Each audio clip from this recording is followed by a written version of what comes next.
Tim Liputan iNews melaporkan. Ya, pemirsa, Polda Metro Jaya buka suara terkait respon keluarga diplomat muda Arya Daru Pagayunan atas hasil penyelidikan kematian korban. Polisi menghormati apa yang disampaikan pihak keluarga dan tetap menerima informasi terbaru terkait kematian Arya Daru Pagayunan. Sebelumnya, keluarga meyakini kematian Arya bukan disebabkan tindakan mengakhiri hidup. Sementara itu, menurut Humas Polda Metro Jaya, AKBP Reolan Simanjuntak, hasil penyelidikan menyebutkan tidak ada unsur pidana dan keterlibatan pihak lain di balik kematian Arya. Polda Metro Jaya mengatakan tetap akan membuka pintu bila ada temuan dan informasi baru terkait kematian Arya. Hormati apa yang menjadi apa yang disampaikan oleh dari pihak keluarga ADP, ya, silakan. Kemarin Bapak Direktorat Kriminal Umum juga sudah menyampaikan, ya, bahwa hingga pada saat kemarin, ya, sudah disimpulkan bahwa bukan merupakan suatu tindak pidana, belum menemukan unsur tindak pidana, ya, dan tidak ada keterlibatan orang lain dalam kejadian tersebut, ya. Tidak menutup beliau juga menyampaikan apabila akan ada, misalnya beliau tidak menutup kesempatan bagi misalnya ada informasi atau apapun yang masukan diberikan kepada pihak penyelidik, yaitu Direktorat Kriminal Umum, ya, silakan. Masih berlangsung dan ini kan kesimpulan yang disampaikan itu juga masih dalam proses pendalaman juga oleh beliau-beliau dari kepolisian. Kami percaya bahwa kita semua bagian dari masyarakat ini percaya bahwa keadilan adalah milik bersama, ya. Jadi pada waktunya nanti kami juga percaya kebenaran akan terungkap dengan terang. Dokter forensik RSCM mengungkap ada sejumlah luka di tubuh diplomat muda yang ditemukan tewas di kamar indekos di kawasan Menteng, Jakarta. Terkait hal tersebut, keluarga tidak percaya jika diplomat muda Arya Daru Pagayunan tewas dengan cara mengakhiri hidupnya. Indikasi meninggal tanpa keterlibatan pihak lain.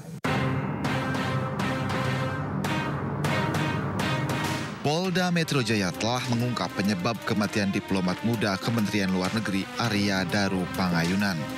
Polisi menyebut Arya Daru tewas tanpa adanya keterlibatan orang lain. Namun polisi belum menjelaskan motif dibalik kematian diplomat tersebut. Di sisi lain, ada yang menjadi pertanyaan mengenai penyebab tewasnya Arya Daru Pagayunan. Ahli forensik RSCM menemukan sejumlah luka di tubuh Daru, salah satunya adanya luka lebam yang disebabkan benda tumpul. Ditemukan adanya luka terbuka dangkal pada bibir bagian dalam, luka-luka lecet pada wajah dan leher, serta memar-memar pada wajah, bibir bagian dalam, dan anggota gerak atas kanan akibat kekerasan tumpul. Selanjutnya ditemukan darah berwarna lebih gelap dan encer, lendir serta busa halus pada batang tenggorok, adanya sembab paru, tanda-tanda perbendungan pada seluruh organ dalam, dan tidak ditemukan adanya penyakit pada organ-organ dalam almarhum. Terkait penyebab kematian Arya Daru ini, keluarga meminta polisi melakukan penyelidikan ulang sebab keluarga tak percaya jika Arya Daru tewas karena mengakhiri hidup sendiri. Kan penyelidikan masih berlangsung dan ini kan kesimpulan yang disampaikan itu juga masih dalam proses pendalaman juga oleh beliau-beliau dari kepolisian. Kami percaya bahwa kita semua bagian dari masyarakat ini percaya bahwa keadilan adalah milik bersama, ya. Jadi pada waktunya nanti kami juga percaya kebenaran akan terungkap dengan terang. Arya Daru ditemukan tewas di kamar kosnya di kawasan Menteng, Jakarta pada 8 Juli lalu. Diplomat muda Kemlu ini tewas dengan wajah terlilit rakban dengan rapi. Tim Liputan iNews melaporkan. Pemirsa, cinta segitiga diduga menjadi latar belakang kematian ADP. Polisi menyebut dua nama, Farah dan Dion, yang menemani ADP sebelum kematiannya. Kita simak pernyataan mantan Dirjen Instrumen dan Penguatan HAM Kemenham, Nicole Aprilindo, dalam program Inside Story bersama rekan Lukman Hanafi berikut ini. Katakan privasi berarti ada hubungan khusus dong. Nah itu dia makanya. Ada hubungan khusus. Makanya kan kita harus cari tahu siapa Farah ini. Betul. Ya kan? Dia kerja di mana, kemudian dia wanita single atau sudah berkeluarga, punya suami, kemudian pekerjaan sehari-harinya apa, kita harus cari tahu itu. Dan kemudian hubungan khusus antara korban dengan si Farah ini apa, sehingga polisi berani mengatakan bahwa itu privasi. Polisi harus buka privasinya di mana. Karena dalam tindak pidana itu tidak ada sesuatu yang harus disembunyikan. Harus dibuka semuanya. Seprivasi apapun. Dalam kasus pemerkosaan pun itu harus terbuka. Terbuka dalam arti diperiksa sedetail mungkin. Ya, akibat pemerkosaan apa, mulanya bagaimana, itu diperiksa semuanya. Apalagi ini menimbulkan kematian dari korban. Itu harus diperiksa. Privasinya itu apa? Ada nggak sih Bang kemungkinan, nah sebetulnya gini. Saya sebenarnya sempat berandai-andai jangan-jangan ini ada urusan cinta gitu ya. Tetapi saya sempat ngobrol dengan teman-temannya ADP ini yang dulu sempat bareng di 2013, 2014. Bahkan sampai sekarang itu ADP itu orangnya baik, orangnya gigih, orangnya rajin dan sebagainya itu. Tetapi yang jadi masalah ada selalu LDR loh dari dulu itu. Ada nggak mungkin sih kira-kira si Farah ini ya kalau Mbak ini akhirnya ada berhubungan mungkin tresno jalanan kulino atau mungkin karena jauh dari istri dan keluarga itu. Ini kita analisis saja ya. Ada kemungkinan ke sana Bang? Ya bisa aja terjadi. Satunya jauh dari istri dan keluarga, satunya jauh dari suami, bisa saja terjadi. Yang orang Jawa bilang Weting tresno jalaran saka kulino. Nah iya kan? Iya betul itu lengkapnya ya. Nah ya kan. Itu bisa saja terjadi, makanya harus kita perdalam. Hubungan khusus antara Farah dengan si almarhum ADP ini apa, sehingga polisi berani menyatakan ini secara privasi. Berarti kan ada hal yang ditutupi. Padahal dalam tindak pidana tidak boleh menutup satu hal sepenting dan sekecil apapun untuk mengungkap kasus ini. Dan kalau dikatakan bahwa almarhum ini juga pribadi yang peringainya cukup baik, terus bersahabat berteman dengan siapa saja, kemudian punya concern untuk menolong orang, passionnya untuk menolong orang, bisa saja ini akhirnya membuat hubungan keduanya antara Farah dengan almarhum ini mungkin saling curhat-curhatan. Disinilah kata orang Jawa tuh gato. Nyambung. Itu bisa saja terjadi. Tapi harus kita perdalam dulu. Farah kemudian Dion. Dion yang ikut dalam pertemuan Liga Indonesia. Dion ini siapa, Farah ini siapa. Hubungannya antara Farah dan Dion apa, hubungan antara Farah, Dion dan almarhum ADP ini apa. Ya, gitu. Tapi nggak terlalu remeh banget Bang kalau misalnya ini kaitannya hanya sekedar hanya sekedar mungkin dukan-dukan cinta. Ada kemungkinan juga nggak sih ini ada kaitannya misalnya kan kemarin sempat naruh tas tuh di waktu mau naik lantai 12 ya. Katanya saya dapat informasi juga kan ada itu sebenarnya ada laptop, ada data semua itu situ. Ada sih kemungkinan ini kan agak aneh kan ya tiba-tiba ada DKI ada si siapa Deon, ada si Farah, terus sekarang HP-nya hilang, terus tasnya tiba-tiba ditemukan katanya ada isi belanjaan tapi celana dalam, terus kemarin dirilis juga ada teman tiba-tiba ada apa itu alat kontrasepsi, ini jadi bingung ini runtutannya. Ada nggak sih saling, ini mungkin kayak macam double agent gitu? Ya mungkin bisa saja terjadi bahwa si Miss atau Mrs. Farah ini bisa saja double agent, mungkin ya, kita bisa menduga itu, kita duga saja. Bisa juga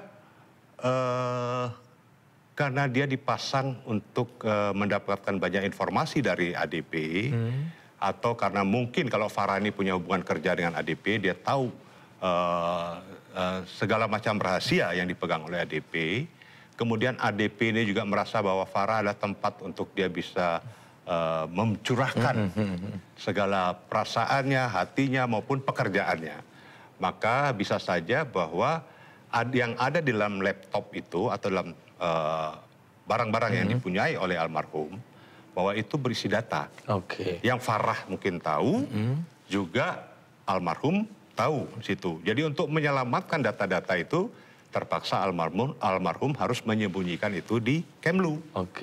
Kenapa tidak dibawa ke kosnya? Ya. Karena mungkin almarhum sudah mendapat informasi bahwa dia diikuti orang.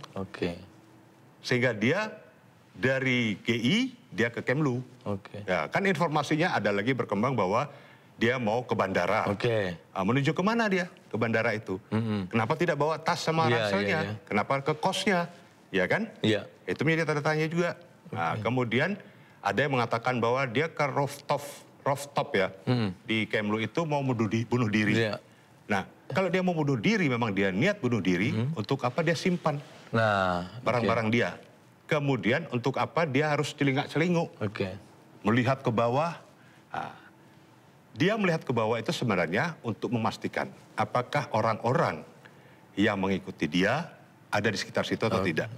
Setelah itu dia merasa aman, baru dia turun tanpa membawa barang-barangnya supaya aman. Barang-barang termasuk data itu ada di ransel itu aman, dia kembali ke kosnya. Dia tidak menduga bahwa di kosnya itu mungkin sudah ada yang menunggu. Ya kan? Cara orang masuk ke kos, ke kamar, tanpa merusak, itu bisa berbagai macam cara. Dan itu ada keahlian khusus. Yang dipunyai oleh orang-orang yang punya keahlian khusus. Atau ada yang membantu melakukan. Misalnya, patut diduga, penjaga kosnya memfasilitasi pemilik kos. Memfasilitasi atas pengetahuan pemilik kos. Si penjaga kos memfasilitasi si pelaku kejahatan masuk ke kamar almarhum.